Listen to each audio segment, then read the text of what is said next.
సంతోషం అనేది దేవుడు ఇచ్చినటువంటి వరం. ఈ రకంగా మన మధ్యలో దేవుడు ఈ కుమార్తెని ఇలాగా చక్కగా ఆరోగ్యవంతురాలుగా నిలబెట్టాడంటే దేవుడు వారి తల్లిదండ్రులకు ఆమెకి ఇచ్చినటువంటి కృప. హల్లెలూయా. ఈ లోకంలో ఆరోగ్యం లేక, సంతోషం లేక ఎంతో మంది బాధపడతా ఉంటున్నారు. ఎన్ని కుటుంబాలలో ఎన్నో చిక్కులు ఉన్నప్పటికీ దేవుడి కుటుంబాన్ని ప్రేమించి మరి స్త్రీలతకు దేవుడు చక్కని ఆరోగ్యాన్ని ఇచ్చి యవన ప్రాయంలోనికి ప్రవేశించడానికి దేవుడు ఇచ్చినటువంటి గొప్ప భాగ్యము. దేవుడు ఏమంటున్నాడంటే, నీ యవన కాలమందు సంతోషించుము, నీ యొక్క దృష్టి యొక్క ఇష్టము చొప్పున నువ్వు ప్రవర్తించాలి అని దేవుడు ఇక్కడ మాట్లాడుతూ ఉంటున్నాడు. ఆమె ఏం తినాలి, ఏం మాట్లాడాలి, ఎక్కడికి వెళ్ళాలి, ఆమె ఆలోచనను దేవుడు ఇక్కడ మాట్లాడుతూ, అయితే దేవుడు చూస్తున్నాడు అనేటటువంటి విషయాన్ని కూడా ఈ సమయంలో దేవుడు జ్ఞాపకం చేస్తూ ఉంటున్నాడు. హల్లెలూయా. ఆయన ప్రవర్తించమంటున్నాడు. నీకు ఆలోచన ఎలా ఉందో అది చేయమంటున్నాడు. అయితే దేవుడు ఏమంటున్నాడంటే, దేవుడు నిన్ను చూస్తున్నాడు అనేటువంటి విషయాన్ని కూడా జ్ఞాపకం చేస్తూ ఉన్నాడు. ఇంకా 119లో కూడా ఇక్కడ మాట్లాడుతూ ఉన్నాడు. 119వ కీర్తనలో కూడా మనం అక్కడ చూసుకున్నట్లయితే 119వ కీర్తన 119 చదవండి ఒకసారి. యవనస్తులు దేని చేత తమ నడతను శుద్ధిపరచుకుందరు.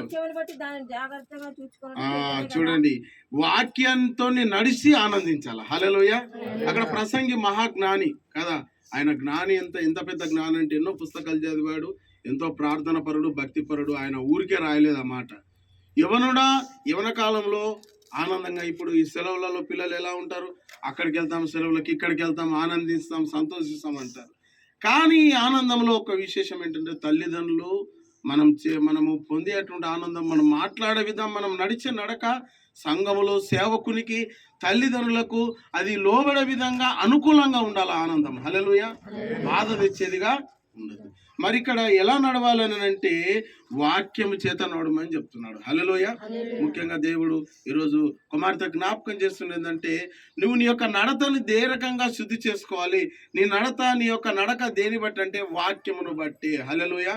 సేవకుడు చెప్తున్నటువంటి వాక్యం బట్టి. ప్రతి వారం మందిరానికి వెళ్తాం కదా, ఆ మందిరంలోకి వెళ్ళినప్పుడు సేవకుడు చెప్తున్నటువంటి వాక్యాన్ని విని ఆ వాక్య ప్రకారంగా మనం నడుచుకోవాలి. యవనస్తులు దేని చేత తమ నడకను శుద్ధిపరచుకుందరు. ఇక్కడ అందుకే భక్తుడు అంటున్నాడు, నీ వాక్యమును బట్టి దాన్ని జాగ్రత్తగా చూచుకుంటూ చేతనే కదా. హల్లెలూయా. చూడండి, మన తల్లిదండ్రులు పిల్లలకు చెప్తాం, అమ్మా జాగ్రత్త, ఇది జాగ్రత్త, అది జాగ్రత్త అని చెప్తా ఉంటాం. ప్రయాణం వెళ్ళేటప్పుడు జాగ్రత్త అంటాం, స్కూల్కి వెళ్ళేటప్పుడు జాగ్రత్త అంటాం, బైక్ మీద వెళ్ళేటప్పుడు జాగ్రత్త అంటాం, బంగారం జాగ్రత్త, వెండి జాగ్రత్త, నువ్వు జాగ్రత్త. అయితే దేవుడు కూడా ఏమంటున్నాడు తెలుసా, వాక్యం చేత మనల్ని జాగ్రత్తగా చూసుకోవాలా. హల్లెలూయా. ఈ లోకంలో రకరకాల మనుషులు ఉన్నారు, రకరకాల స్నేహాలు ఉన్నాయి. వాటికి కలిసిపోకుండా ఉండకుండా భిన్నంగా, వ్యతిరేకతగా, పరిశుద్ధతగా ఉండునట్లుగా దేవుడు ఇక్కడ ఏమంటున్నాడంటే, నీ యొక్క నడతను నువ్వు శుద్ధి చేసుకోవాలి. దేని చేత శుద్ధి చేసుకోవాలి నడక, దేని చేత నడక శుద్ధి చేసుకోవాలంటే, మనం బైబిల్లో చూస్తూ ఉంటే, ఆనోకు దేవునితో నడిచినాడట, నోవాహు దేవునితో నడిచినాడట.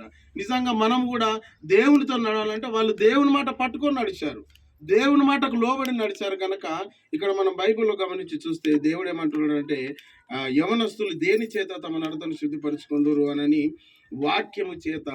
వారి దేవుడు ఏదైతే వాక్యం ఇస్తున్నాడో వాక్యం చదువుకుంటారు, వాక్యం వింటారు, ఆ విన్న వాక్యాన్ని ప్రకారంగా నడుచుకోవాలా. ఏం చెప్తున్నాడు ఈరోజు ఈ వారం పాస్టర్ గారు ఏ వాక్యం చెప్పారు, పాస్టర్ అమ్మ గారు ఏం చెప్తున్నారు, తల్లిదండ్రులు ఏం చెప్తున్నారు, వాక్యానికి వ్యతిరేకంగా ఎవరు చెప్పారు. హల్లెలూయా. వాక్యంకి అనుగుణంగానే ఉంటుంది ఏదైనా బోధ. తల్లిదండ్రులు కూడా మంచిగా నడుచుకోమనే చెప్తారు. కాబట్టి తల్లిదండ్రుల మాట వినాలి, సేవకుని మాట వినాలి, మరలా ఇంకా వేరే వారి మాట ఎవరు వినకూడదు. వారు చెప్పే మాట సరి అయిన విధముగా ఉండాలి. అందుకే ఇక్కడ అంటున్నాడు, దేని చేత తమ నడతను. ఈ కాలంలో మనం గమనించి చూస్తే యవనస్తులు సరిగా నడుస్తలేదు. తల్లిదండ్రులకు వ్యతిరేకంగా, సేవకులకు వ్యతిరేకంగా నడుస్తూ ఉంటున్నారు. వాక్యానికి అనుగుణంగా నడవాలి, వాక్యం చేత నేర్చుకోవాలి. తల్లిదండ్రుల దగ్గర నేర్చుకోవాలి, సేవకుని దగ్గర నేర్చుకోవాలి. తల్లిదండ్రులకు లోబడాలి, సేవకునికి లోబడాలి. సంఘంలో పరిచర్య చేయాలి. సంఘంలో మనకు ఏదైతే చేయగలుగుతామో ఆ పరిచర్య మనము చేయాలా. పాటలు పాడాలి, సంఘంలో అందరితో కలిసిపోవాలి. ఒక యవన ప్రాయంలో నువ్వు అడుగు పెడుతున్నావు కాబట్టి అన్ని విషయాల్లో ఇక్కడ, అందుకే ప్రసంగి గ్రంథంలో కూడా మనం ముందు చదివాము, నువ్వు సంతోషించు, నువ్వు ఆనందించు, నీ దృష్టి యొక్క ఇష్టం చొప్పున ప్రవర్తించు, కానీ దేవుడు చూస్తున్నాడు. హల్లెలూయా. మనం అనుకుంటాం కదా, పిల్లలు కొంతమంది అనుకుంటారు, ఎవరికి మా అమ్మ నాన్నకి తెలియకుండా ఇటు పోతున్నాం కదా, అది చేస్తున్నాను కదా, మా అమ్మకి తెలియకుండా ఇది ఇస్తున్నాను కాదు. ఎవరు చూసినా చూడకపోయినా దేవుడు ఖచ్చితంగా చూస్తున్నాడు. హల్లెలూయా. దేవుడు అనేవాడు ఖచ్చితంగా చూస్తున్నాడు. ఏదో తల్లిదండ్రులను కాదు కానీ, వాళ్ళని కాదు కానీ, నన్ను దేవుడు చూస్తున్నాడు. నేను స్కూల్కి వెళ్తున్నాను, నేను ఇక్కడికి వెళ్తున్నాను, నేను అక్కడికి వెళ్తున్నాను, నన్ను దేవుడు చూస్తున్నాడు అని ఒక భయం చేత బ్రతకవలసిందిగా దేవుడు ఈ వాక్యం చేత మనతో మాట్లాడుతూ ఉంటున్నాడు. మళ్ళా ఇంకా మనం బైబిల్లో గమనించి చూసినట్లయితే 128వ కీర్తనలో మొదటి వాక్యం ఉంటుంది, యెహోవా యందు భయభక్తులు కలిగి ఆయన త్రోవల యందు నడుచు వారందరూ ధన్యులు. హల్లెలూయా. ఎవరి తోవల నడవాలా? మన నడక దేవుని తోవల, దేవుని త్రోవ అంటే దేవుడు చూపెట్టిన త్రోవలో మనం నడవాలా. వాక్యం చేత నడుచుకోమని చెప్తున్నాడు. మరి నేను ఏ త్రోవలో నడవాలంటే దేవుని త్రోవ అనేది ఒకటి ఉన్నది. ఆ రూట్లో నడిచిన వాళ్ళు ఎవ్వరు కూడా ఫెయిల్ కాలేదు. హల్లెలూయా. బైబిల్లో దానియేలు ఉన్నాడు యవనస్తుడు, యోసేపు ఉన్నాడు యవనస్తులు. వాళ్ళు దేవుని త్రోవలో నడిచి గొప్ప సాక్ష్యం, గొప్ప తెలివిగలవారయ్యారు. ఈ కాలంలో కూడా చాలా మంది పిల్లలు ఉన్నారు, దేవుని మార్గంలో నడిచి మంచి మంచి గొప్ప గొప్ప వ్యక్తులు అయ్యే వాళ్ళు ఉన్నారు. యవనస్తులు అయినటువంటి వాళ్ళు మంచి జాబులు చేసే వాళ్ళు ఉన్నారు, మంచి మార్కులు సంపాదించిన వాళ్ళు ఉన్నారు, బయటకు వెళ్ళొచ్చిన వాళ్ళు ఉన్నారు, సంఘంలో వాడబడ్డ వాళ్ళు ఉన్నారు. కాబట్టి ఈ కుమార్తె కూడా ఏ రూట్లో ఆమె వెళ్ళాలనుకుంటుంది, నేను ఏది సాధించాలనుకుంటున్నాను, వాక్యం చేత, ప్రార్థన చేత, ప్రభు నేను ఇది కావాలనుకుంటున్నాను అని ఆమె ప్రార్థన చేయాలి. ప్రతిరోజు దేవుని అడగాలి, ప్రభు నేను ఇది కావాలనుకున్నాను, నాకు సహాయం చేయని సేవకుని సలహా తీసుకోవాలి. తల్లిదండ్రులకు లోబడి ముందుకు నడుస్తూ ఉంటే దేవుడు ఖచ్చితంగా దీవిస్తాడు, ఆశీర్వదిస్తాడు. వాక్యం చేత నడవాలి. ఇక్కడ యెహోవా త్రోవలో అనగా దేవుని యొక్క త్రోవ ఉంది, ఆ త్రోవలో నడవాలి. హల్లెలూయా. మనకి ఇష్టం వచ్చిన త్రోవలో నడవడం కాదు. ఈ కాలంలో చూడండి, తల్లిదండ్రులు ఒకటి చెప్తే పిల్లలు ఒకటి అంటారు. ఎట్లా నడుస్తుంది చెప్పండి? అలా కుదరదు. తల్లిదండ్రులు ఎవరు కూడా రాంగ్ రూట్ అయితే చెప్పరు కదా, తల్లిదండ్రులు మంచిగా ఆలోచిస్తారు.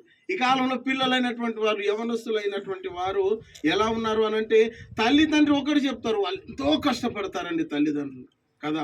తల్లి ఒక రకంగా కష్టపడుతుంది, తల్లిదండ్రులు అయితే కొంతమంది పనిచేసే వాళ్ళు ఉన్నారు, కొంతమంది బయట దేశం పిల్లల్ని వదిలేసి వెళ్ళిపోయి బయట దేశంలో 2 సంవత్సరాలు 3 సంవత్సరాలు ఉన్నారు.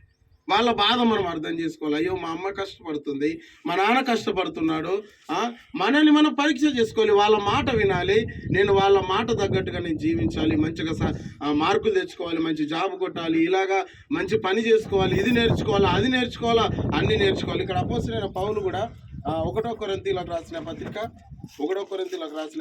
13వ అధ్యాయంలో ఆయన మాట్లాడుతూ ఉన్నాడు. 1 కొరింథీయులకు రాసిన పత్రిక 13వ అధ్యాయము ఇక్కడ ఎక్కడుందంటే 11వ వచనం చదవండి. నేను పిల్లవాడినై ఉన్నప్పుడు పిల్లవాని వలె మాట్లాడి పిల్లవాని వలె తలంచి యోచించి తిని ఇప్పుడు పెద్దవాడినై చేష్టలు మానివేసి. అంటే ఏమంటున్నాడంటే, ఈమె ఇంతకు ముందు ఒక రకంగా ఉండేది కావచ్చు, ఆమె నిద్ర లేవడం కానీ, భోజనం అమ్మ భోజనం పెట్టు, నేను లేటుగా లేచి, ఇప్పుడు ఆమెనే అన్ని పనులు చేసుకోవాలి. ఆమెకి ఇప్పుడు చెప్పేవాళ్ళు ఉన్నా లేకపోయినా ఆమెనే దేవుని జ్ఞానంతోని, దేవుని తెలివితోని, ఆమెకున్న జ్ఞానంతో ఆమె ఏం చేయాలి, ముందుకు నడవాలా. ఇప్పుడు ఆమె ఒక యుక్త వయస్సుకు వచ్చింది, యవన వయసుకు వచ్చింది కాబట్టి ఆమెకు దేవుడు తగిన జ్ఞానం ఇచ్చాడు, తగిన తెలివి ఇచ్చాడు కనుక కొన్ని పనులు ఆమెనే చేసుకోవాలి.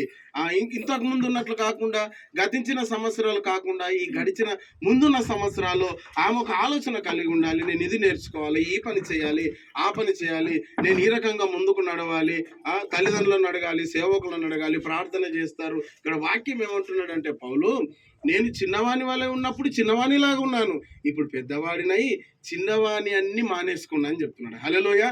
చిన్నపిల్లలు ఎట్లుంటారు తెలుసే కదా, లేవమంటే టైంకి లేస్తారా, అటు వెళ్ళొద్దురంటే అటే పోతారు, ఇది చేయొద్దురంటే ఇదే చేస్తారు, మనం ఒకటంటే వాళ్ళు ఒకటంటారు, అస్సలు పొంతననేది ఉండదు. కానీ దేవుడు ఏమంటున్నాడంటే ఈ సమయంలో అట్లా కాదు. ఇప్పుడు నువ్వు ఒక పెద్ద వయసుకు వచ్చినావు, నువ్వు ఒక యుక్త వయసుకు వచ్చావు, నువ్వు ఒక లెవెల్ దాటేసినావు, నువ్వు ఒక స్టేజ్ దాటేసినావు కాబట్టి వాక్యం చేత జాగ్రత్తగా నిన్ను నువ్వు నడుచుకోవాలి. హల్లెలూయా.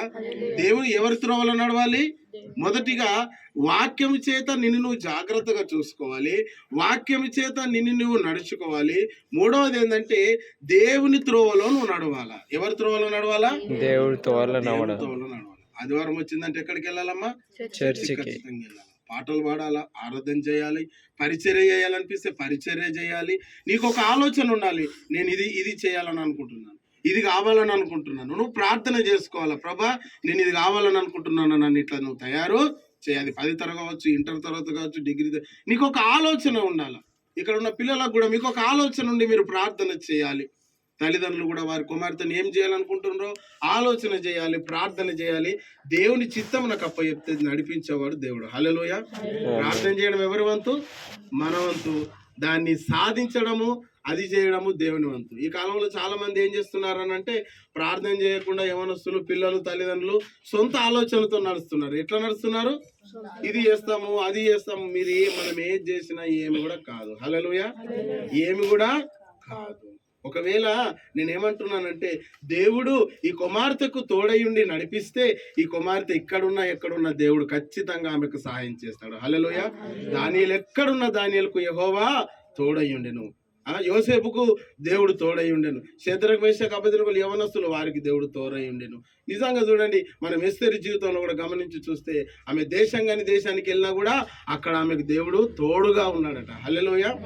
ఎక్కడికి వెళ్ళినా ఇదిగో నీకు దేవుడు తోడుగా ఉంటాడు. ఈ ఊర్లో ఉన్నా, ఇంకెక్కడున్నా, నువ్వు ప్రయాణం చేసినా, చదువుకున్నా, నువ్వు హాస్టల్లో ఉన్నా, నువ్వు ఎగ్జామ్ రాయడానికి వెళ్ళినా, నువ్వు ఎక్కడికి వెళ్ళినా నీకు దేవుడు ఖచ్చితంగా తోడుగా ఉంటాడు. ఎట్లా అంటే, నువ్వు దేవుని యొక్క త్రోవలో నడిస్తే, వాక్యము చేత నిన్ను నువ్వు జాగ్రత్తగా కాపాడుకుంటే, ఇదిగో యవన కాలంలో ఉంటున్నా నువ్వు సంతోషించు, నువ్వు ఆనందించు, ప్రార్థన చేయు, ప్రతి వారం మందిరానికి వెళ్ళు, పరిచర్యలో నువ్వు సహకరించు, పాటలు పాడు, నువ్వు ఆరాధన చేయి, తల్లిదండ్రులకు లోబడి ఉండు. ఖచ్చితంగా దేవుడు నువ్వు అడిగిందల్లా ఇస్తాడు దేవుడు. హల్లెలూయా. ఏమంటున్నాడు? మత్తయి 7:7 నువ్వు నన్ను అడిగితే నేను ఇస్తానంటున్నాడు, వెతికితే నేను దొరుకుతా అంటున్నాడు. చూడండి, మనము ఈ లోకంలో ఎవరు విడిచినా, ఎవరు విడిచిపెట్టకపోయినా, ఎవరు దూరం అయిపోయినా, దేవుడు అనేవాడు ఖచ్చితంగా ఇదిగో కన్న తల్లి చేర్చినట్లు నన్ను చేస్తానని ఒక పాట రాశాడు ఒక భట్టు. తల్లిదండ్రులు విడిచిన నేను నిన్ను విడవని చెప్పాడు. నిన్ను విడవను ఎన్నడు కూడా నేను ఎడబాయను. కొంతమంది తల్లిదండ్రులు కూడా పిల్లల్ని విడిచే వాళ్ళు ఉన్నారు. మీకు తెలుసో లేదో, మా బాబుతో మాకు సంబంధం లేదు, మా బాబుతో మాకు సంబంధం. ఎవరు విడిచినా విడిపోయినా ఖచ్చితంగా దేవుడు విడవని దేవుడు. హల్లెలూయా. యోసేపును తల్లిదండ్రులకు ఎక్కడనో దూరంగా ఉన్నాడు, కానీ ఒక దినం వచ్చేసింది, యోసేపును దేవుడు ఐగుప్తు దేశానికి ప్రధానమంత్రిని చేసిండు. హల్లెలూయా. ఎస్తేరు తల్లిదండ్రులు ఎక్కడున్నారో తెలియదు, కానీ ఆ యొక్క శుషన కోటలో ఆశ్వరోజుకు రాణిగా ఆమె చేయబడ్డది. హల్లెలూయా.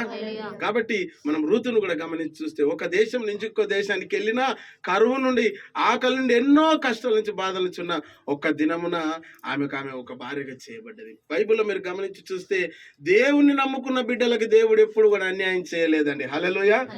దేవుడు తలగానే ఉంచుతానన్నాడు, కానీ తోకగా మాత్రం అసలు ఎక్కడ వచ్చింది కథ అంటే ప్రాబ్లం, మనము దేవుని యందు భయభక్తులు కలిగి ఉంటే జ్ఞానానికి మూలం. మనం ఆయనందు భయభక్తులు కలిగి వాక్యం చేత జాగ్రత్తగా నడిచి, వాక్యంతో నడిచినట్లయితే, ఇక్కడ అందుకే అంటున్నాడు చూడండి, యవనులు దేని చేత తమన యొక్క నడత పరిశుభ్రపరుచుకుంటారు, శుద్ధి చేసుకుంటారు. ఈ కాలంలో యవనస్తులకు చెప్పేవాళ్ళు లేరు, చెప్పిన వినేవాళ్ళు కూడా లేరు. అటువంటి కాలంలో ఉంటున్నటువంటి నీవు దేవుని సన్నిధిలో జాగ్రత్తగా వాక్యం చేత నడుచుకోవాలి. నువ్వు ఎలా ఉండాలంటే, మందిరంలో ఒక సాక్ష్యం ఉండాలి, నీ యొక్క కుటుంబంలో, నీ యొక్క గల్లీలో, నీ యొక్క వీధిలో అన్నిట్లో సాక్ష్యం కలిగి మంచి. ఎందుకంటే మన ప్రసంగిలో, అదే ప్రసంగిలో అంటారు, సుగంధి తైలము కంటే మంచి పేరు మేలట. 7వ అధ్యాయం 1. సుగంధ తైలము కంటే మంచి పేరు మేలు. మనకు పేరు కావాలి. ఏం కావాలమ్మా? మంచి పేరు కావాలా, మంచి సాక్ష్యం కావాలా. ఈ పేరు లేకుండా, సాక్ష్యం లేకుండా నేను చెప్తున్నాను, ఎన్ని లక్షలు ఉన్నా నీకు లాభం లేదు, నీకు ఎన్ని కోట్లున్నా నీకు లాభం లేదు. బంగారం జాగ్రత్త అంటున్నారు, ఇది జాగ్రత్త అంటున్నారు, డబ్బులు జాగ్రత్త అంటున్నారు, కానీ మరి అమ్మ నీ జీవితం జాగ్రత్త అని తల్లిదండ్రులు కేర్ తీసుకోలేని పరిస్థితి ఉంటుంది. ఈ కాలంలో యవనస్తులైనటువంటి పిల్లలను చాలా జాగ్రత్తగా దేవుని వాక్యంలో పెంచితే, వాళ్ళు ఒక దినమున బాలుడు నడవలసిన త్రోవను వారికి నేర్పితేనంట, పెద్దవాడైనప్పుడు అంట దాని నుంచి వాడు తొలిపడు. చూడండి, ఒక చిన్న మొక్కను మనము ఎంత కర్ర పెట్టి, కంచె పెట్టి, దాన్ని పెరిగిందాక ఎన్ని జాగ్రత్తలు తీసుకుంటాం. ఒక మొక్కకే ఎంత జాగ్రత్త తీసుకుంటాం. ఎందుకు పెడతావయ్యా కంచె, ఎందుకు పెడతావయ్యా కర్ర అంటే, అది వంకర అయిపోతుంది అని పెడుతున్నాం. తర్వాత అది పెద్దగా పెరిగిన తర్వాత నువ్వు దాన్ని పంపుతావా? పంపలేవు. కాబట్టి పిల్లలను మనం యవన ప్రాయంలో ఉన్నప్పుడు దేవుని వాక్యములో, దేవుని యొక్క క్రమములో మనం పెంచితే మనము ఏపీసీ పత్రికలో ఉంటుంది, తల్లులారా మీ పిల్లలకు కోపం రేపక ప్రభు యొక్క శిక్షలో బోధలో వాళ్ళను పెంచాలి. ఇప్పుడు మనం ఎక్కడెక్కడికో పంపిస్తున్నాం పిల్లల్ని, ట్రైనింగ్ అంటున్నాము, క్లాసులు అంటున్నాం, స్పెషల్ క్లాసులు అంటున్నాం. ఒక్కొక్కరు అయితే ఈ దేశం కాకుండా ఇంకే దేశం పంపిస్తున్నారు, బయట దేశం కూడా పంపిస్తున్నారు. ఎందుకు చెప్పండి? మా పిల్లలు స్టాండర్డ్గా ఉండాలి. ఎట్లుండాలి? ఇంగ్లీష్ మంచి చదువుకోవాలి, బాగా చదువుకోవాలి, ఇట్లా మాట్లాడాలి, అట్లా మాట్లాడాలి. అంత బాగుంది. అదే జ్ఞానం, అదే తెలివి దేవుల్లో కూడా ముందుకెళ్ళాలి. హల్లెలూయా. నా పిల్లలు ఎక్కువగా ప్రార్థన, నా పిల్లలు ఎక్కువ పాటలు. రానున్న దినాల్లో కూడా మా పాపను అయ్యా మేము పరిచర్య, అది వాళ్ళ ఇష్టం, పరిచర్యలో నిలబడాలి అనే ఒక సంకల్పం, ఒక ఆలోచన మనం దేవుల్లో కూడా ఏ రకంగానైతే ఇట్లా భౌతికంగా ఆలోచిస్తున్నామో, శరీరకంగా ఆలోచిస్తున్నామో, ఆత్మీయకంగా కూడా మనం ఆలోచించే బిడ్డలుగా మనం ఉండాలి. హల్లెలూయా. ఇంకా దానికన్నా ఇదే మేలు, ఇంకేది దేవుడు తక్కువ చేయడండి. హల్లెలూయా. మనకేది అవసరమో దేవుడిని అడగాలి. అందుకే మత్తయి సువార్తలు అంటాడు, మీకు ఏది ఇష్టమో అడుగుడి, అది నేను నీకు ఇస్తాను అంటున్నాడు. ఏది తిందాం, ఏది తాగుదామని మీ బట్టల గురించి కానీ, మీ దేహము గురించి కానీ, ఆకలిని గురించి కానీ, దాని గురించి దీని గురించి కాకుండా దేవుని క్రమములో మనల్ని పిల్లల్ని పెంచి మనం చేసుకునే పని చేసుకొని క్రమంగా దేవునిలో ఉండి అడిగితే దేవుడు కుటుంబాన్ని దీవిస్తాడు, ఆశీర్వదిస్తాడు. హల్లెలూయా. ఏది తక్కువ ఉన్నా కూడా మనం ఎవరిని అడగాలి చెప్పండి? దేవుడిని అడగాల, ప్రార్థన చేయాలి. పిల్లల గురించి ప్రార్థన చేయాలా, పిల్లల భవిష్యత్తు గురించి ప్రార్థన చేయాలి, వాళ్ళు ప్రార్థన చేయాలి, తల్లిదండ్రులు కూడా ప్రార్థన చేయాలి. మీ కొరకు ప్రార్థించే సేవకుడు ఉన్నాడు, మిమ్మల్ని నడిపించే సేవకురాలు ఉంది. కాబట్టి సేవకుని మాటకు లోబడాలి, ప్రతి వారం మందిరానికి వెళ్ళాలి, తల్లిదండ్రులకు లోబడాలి. నీకేమేమి నేర్చుకోలేదో మంచి మంచి వాటిని నువ్వు నేర్చుకోవాలి, మంచి జ్ఞానం సంపాదించాలి, సెలవు సంపాదించాలి. ఈ లోకంలో అన్నిటికన్నా ముఖ్యమైనది ఏంటంటే పేరండి. ఏంటిది? మంచి పేరు. ఈ పేరున్న వాళ్ళు ఎవరైనా కానీ వాళ్ళకు ప్రజలలో మంచి పేరు ఉంటుంది, ఖ్యాతి ఉంటుంది. వాళ్ళకు డబ్బున్నా, డబ్బు లేకపోయినా, ఒకవేళ ఎన్ని లక్షలున్నా, ఎన్ని కోట్లున్నా, మంచి పేరు లేకపోతే అది వేస్ట్. మంచి పేరు లేకపోతే వేస్ట్. కాబట్టి దేవుని సన్నిధిలో ఉన్నటువంటి స్త్రీలకు నేను సేవకునిగా నేను చెప్పేది ఏంటంటే, మొట్టమొదటిగా దేవుని యొక్క వాక్యం చేత నువ్వేం చేయాలి? నడుచుకోవాలి. ఆ వాక్యం చేత నువ్వు జాగ్రత్తగా ఉండాలి. మూడో విషయం ఏంటంటే, దేవుని త్రోవలో నువ్వు నడిస్తే దానియేలుని దీవించిన దేవుడు, యోసేపుని నిలబెట్టిన దేవుడు, ఎస్తేర్ని నిలబెట్టిన దేవుడు, రూతుని నిలబెట్టిన దేవుడు, ఒక దినంలో నిన్ను కూడా దేవుడు మంచి పొజిషన్లో నిలబెడతాడు. హల్లెలూయా. మంచి పొజిషన్లో దేవుడిని ఏం చేస్తాడు? నిలబెట్టి తల్లిదండ్రులకు ఒక మంచి పేరు తెచ్చేదానిగా దేవుడిని నిలబెడతాడు. ఈ వాక్యం ద్వారా దేవుడు దీవించి ఆశీర్వదించును గాక. సమయం ఇచ్చిన పాస్టర్ గారికి వందనాలు.